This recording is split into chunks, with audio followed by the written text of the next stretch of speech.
Hello again, VOTOMS fans and model kit builders. I got this other one here from Volume 3 of the Blue Knight Berserga story. These came out in 2020, it seems, yeah, according to that date there. And this is number 2 of the 3 that come in this set of models. So this one is called Warrior 1. Not a very original name, but the Armored Trooper chassis code is ATL-KH1-FX. I don't know what W1 means. Maybe that's the paint color, because that one says green. We'll get to that one later. And if you search my channel, I already did a video on this Testarossa Berserga. Alright, for some reason I'm not the previous owner opened this box, but luckily it seems like everything's still sealed, and more importantly it has the instructions, so that's good. I looked on MAHQ. This thing just says it's a future experimental light class armored trooper. So these are basically walking tanks. Alright, just 2 baggies with a few screws, not too many. I'll get the good old scissors out. I'll take a look at the sprues, and then I'll probably fast forward the actual build, and then at the end I will talk about the articulation and any problems I ran into. So what I also am going to do during the build is I have these little plastic boxes. So I just cut the pieces off the sprues, put them all in here, and then it makes life a lot easier when it comes to assembling. Bear in mind this method, sometimes it's hard to tell, you know, some of the parts, especially if there's a slightly staggered like hinge point. Let's see if that could be an issue. A lot of them are duplicates, but like here, granted these are duplicate parts, they're both numbered 4. But there might be a case where, you know, there might be a staggered part and it's hard to tell, but you have a 50-50 chance of getting the right part. And there's no glue involved with these kits because these are made by Bandai, the most advanced plastics molding guys around. These are all friction fit, so you can assemble them, they'll be tight, but you can also take them apart, repaint them, you know, so it's pretty neat. So 2A here, let's see, yeah, it's like a swirly silver plastic, which I'm not a really big fan of. You can also see the sinkhole here. There's a possibility I might even paint these parts. I haven't done that yet because it's time consuming. But it does hide all these goofy, horrible sprue things, right? Yeah, this silver is kind of weak. See, something about metallic plastics, you can see these like weird artifacts where the plastic meets itself flowing in the mold, or maybe it's part of the cooling process. See, that's very unsightly. It doesn't look right. It looks like it's got a skin rash or something. So that's 2B, 2A and 2B. So almost everything is a silver plastic actually. 2E, now there's some paint on the missiles there, and then 2C, yeah, again swirly silver plastic. And then these last 2 are just like a straight up gray, pretty somewhat glossy right out of the mold, number D and F. So these are most likely, well, these are all joints, so you probably wouldn't see much of them. But this gun, yeah, you probably would see. So you know what, I'm going to separate these guys out and probably paint them, because I can't deal with that. Possibly, I'm thinking I'll paint parts different color. Well, no, I'll just paint the silver, so we'll see what it looks like in normal fashion first.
here we are now. So you can see if you watch my fast forward, I did decide to paint it at some point in time.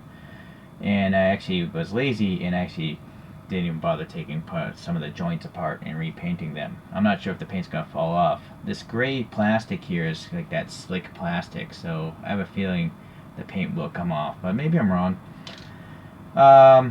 So yeah, let's go over the articulation here and then the accessories and stuff. So all the joints seem pretty tight tight because it's brand new, and some of the ball joints actually have paint on them, so that makes it even tighter. So everything's, look at this, I mean, not bad. Or let's try this arm. This arm is supporting the whole weight of the body without bending, so that's pretty impressive. You will see there's a bunch of peg holes all over the body, in the arm, the shoulders, the hips here, and so even in this little side chest here, this thing came with a bunch of accessories. It came with two, I don't know, it looked like electronics packs or something with a handle, some sort of pack. This one's, you know, different colors here, and then also just 2 boxes. I didn't lay enough paint on that one, so I might paint that one a different color later. This one's silver, of course. The hands, yeah, there's actually a couple different silvers on this thing. I just blended silvers as I went along, but honestly it's almost not even noticeable. Like, these gun pods or missile pods are a different silver than the straight silver here, but it's barely noticeable. I should have probably mixed more color in. These look like kind of canisters. As to why, I don't know. And then there's one mystery piece. I have no idea what this is. I didn't see it in the instructions, or I missed it, but the model's clearly finished. There was this extra piece here if you want to put it into a peg stand and have it flying about.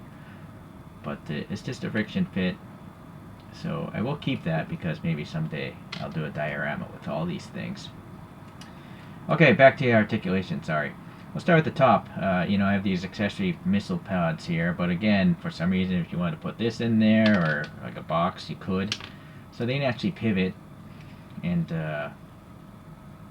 there's a hook back here. I don't know why. Oh, well, maybe one of these things can just hang out in that thing. No, it's too tight, so that's not gonna work either. All right. Maybe some paint details would be necessary there as well. But you can see, because I painted this silver, this looks a lot better than the raw plastic that we saw at the beginning. Alright, so the head, yeah, it articulates on this little ball peg here. A little up, down, side, spin, whatever. The shoulders, they have this up, down motion, but no... Oh, you know, the peg was just so tight. You can see there's a butterfly in that peg. It is swinging, and then the shoulder will swing on that end of the ball peg. And so this is a hinge in the shoulder. So it's not a ball peg, but I apologize. Inside the shoulder, that's a ball you can kind of see. Alright, so the bicep here, that will spin. I don't know what's supposed to be forward or not. I guess maybe that would be forward, because the elbow here is a hinge, but the elbow can swivel within this bicep as well, so there's double articulations on both sides of the bicep there. And then the hands, they're just pegs, as you can see here. There's a fist, there's a grippy hand for the gun, there's another fist, and another grippy hand for the other side, so they're almost identical, the fists and the grippies. I'm not even sure if they even needed the fists. And then there's two open splayed hands here. Okay, this kind of shoulder shield / rocket launcher. It's obviously got this articulation, and then this thing has a peg, so you could spin it on the shoulder for some reason. Okay, so very good so far. This gun here is just a peg going into that hole in that hand with the peg hole, and then naturally it doesn't collide with the bicep too, so that you can get some pretty cool poses there. Very neat. Alright, then the torso has a ball peg as well. You can kind of see the ball sticking there. So a lot of articulation, side to side, front to back a little bit, right, and then obviously rotation. The hip here, there's a peg going into the hips, and then there's a hinge going into the top of the thigh. So you can rotate in the hip and then rotate in the thigh. So it doesn't have a drop down though, but I guess it doesn't need it because you can see the armor doesn't collide with the upper torso so much. So very good amount of articulation here. Look at this thing. That's crazy. It looks like Mario Brothers. All right, this little armor plate again can come off. This is a big peg there, friction fit, and then you can put other stuff in that. So maybe I'll put like a canister here. Yeah, just to cover up the peg holes. What's interesting is these peg holes are a lot smaller, and I don't see anything with a small peg. See, look at that. That peg is huge compared to that hole. So maybe a different robot has really small, fine things. I don't know. You know what? Maybe these belong here. They're not as obtrusive on the forearm here. So maybe I'll take this off this side, and we'll put this little golden backpack thing here to cover up that hole. Yeah, alright, that works. On this side, maybe I'll deck them out with this again. Maybe they're extra cartridges or something. And let's try putting on a silver box on this side. Alright, just to cover up the holes. So a lot of customization options, and I'm assuming these would maybe fit some of the other models in this series. Okay, the knee is very tight as well, but there's a double joint, one in the upper thigh and one in the shin. So you can get like 90 degrees, even with this little armor plate here. This armor plate articulates, by the way. The one in the back here does, and the one in the front here does as well. And so the foot is just a ball peg, but it's far away enough that you can get pretty decent rocker, but not so much on the front back, although it is, you know, a few degrees. Alright, so I'm guessing this is mimicking, these three are mimicking drive wheels. This could theoretically spin, but it's such a tight friction fit, and it would fall off if it spun freely. So that seems to be it for the articulation. And yeah, it seems like all the joints are really tight, even tighter maybe because I painted them, but it's good for longevity. Yeah, you can even, let's see if I can balance them on one foot. Yeah, look at that. So I'm pretty sure that would actually stay there because the joints are so tight. So these are the extra parts right now, and I'll just save them for another thing. Let me get the spin coaster thing out, and we'll compare it to a few other of these VOTOM robot figures here.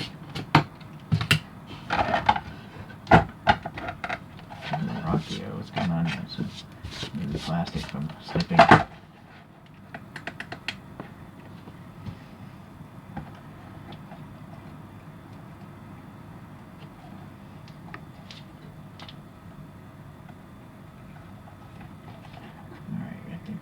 For now.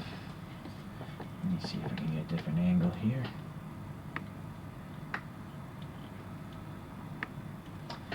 Alright, another crazy one that I built earlier is this Berserga, and unfortunately, you know, this blue plastic on this one is kind of toy-like. It's not a very good one. For some reason it looks cheap, this blue plastic here, but unfortunately it's already painted gold, which is good and bad. It's good that you don't have to do it, but if I want to repaint all of this, I would have to repaint all that gold as well. So that's why I haven't done it. Maybe someday. It's huge. It's quite big next to, I guess I gotta move the camera again. Yeah, I'm gonna have to leave it out here, I guess.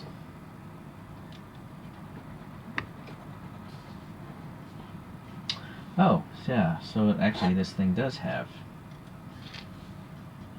these pegs. Let's see if they're the same size. Yeah. So I could maybe theoretically take some of those missile pods and put them on this guy. Although this thing collides in the way, so maybe not. Are there any other peg holes, accessory holes on this guy? There are not. So only those two. Alright. And then the first one I did from this Blue Knight series is this Berserga. I forget which one it is. Again, it's painted gold already, so that's why I haven't repainted it. This is a peg hole thing, so this blue is a little bit better than that blue, but still looks kind of cheap compared to a regular Takara finished VOTOMS. Just kind of like this, or maybe I'm wrong. This is a strike dog from Takara Tomy instead of these three being by Bandai. And now that I think of it, this looks cheap as well. Yeah. But I don't want to repaint this because I would have to redo this tampo print and here and there, which I can't do. And I'm not going to make decals just for this little guy. So, yeah, this one sadly is just going to have to look cheap all the time. It's too bad. But you can see size-wise, these two are closer to each other. This is actually just a really small, VOTOMS robot. So the other three, much bigger. And yeah, that one's quite huge. Alright, I think you've seen those spin around enough. So let's just let this one go one last time on its own. And let's move the camera again.